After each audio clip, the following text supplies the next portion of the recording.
Well, every day it seems like more and more people are coming forward with their harrowing tales of sexual assault and harassment. Big names in Hollywood like Bill Cosby, Harvey Weinstein, Kevin Spacey, Dustin Hoffman, and Miami native Brett Ratner are all accused of taking advantage of their A-list status to victimize others. Here to talk about it is Shari Botwin. Shari is a nationally recognized expert in working with sex abuse and trauma victims. Full disclosure, Shari and I went to high school together in New Jersey a long time ago, but we are so glad you're here. And you're in town as part of a conference on trauma and PTSD recovery. And so we're glad to talk to you about this story that everybody seems to be talking about.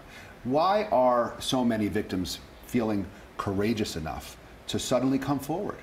I think when the Cosby story broke back in 2015, there were so many people who were saying, if they can speak, I want to speak. So I think really it started 2 years ago.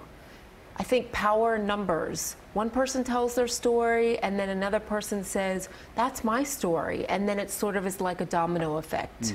So that says a lot about the people who are coming forward and kind of what it means for them to take this courageous step, because it could be having ramifications beyond just their own cases, right?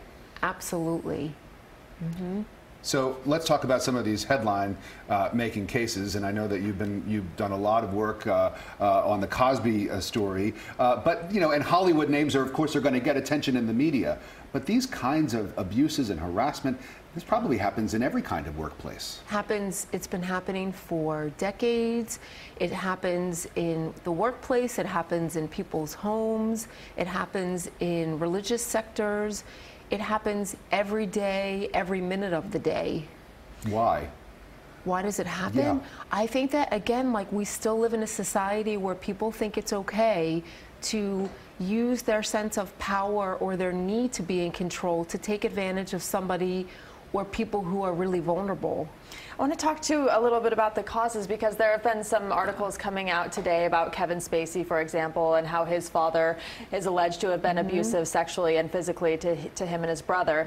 Do you think that plays into anything? I mean, it certainly doesn't excuse anything, but do you think it might help explain why a second generation may go on to kind of perpetrate these types of crimes? I think in most stories where we hear about people committing these kind of acts, what we find out in their histories is that they too have gone through some type of abuse, were mistreated. And I think what's so important right now is that if we can see that, we're not only going to be helping the victims, but we're also possibly going to be helping those that are committing these acts to maybe get help for themselves and understand what makes them do these kind of things and what makes them think it's okay. Can it be prevented? I mean, now it's great that we're talking about these cases that are in the news, and that's, you know, something to, as you said, in numbers, to empower the victims to come forward. But what can we do to prevent this from happening in the first place? I think what we really need to do is start with our children. We need to talk to little boys and little girls about how you treat each other. I think that is hugely helpful, and I think our generation, all of us who've been through these types of experiences, if we're willing to go talk about it, figure out how it affects us, we're much less likely to then go and repeat it. And if we go back to this power dynamic, I mean, a lot of these cases, obviously, that have made the headlines that we're hearing about did have that power play dynamic. It was, you know, young actresses, for example, trying to come up through Hollywood and big A-list directors and producers.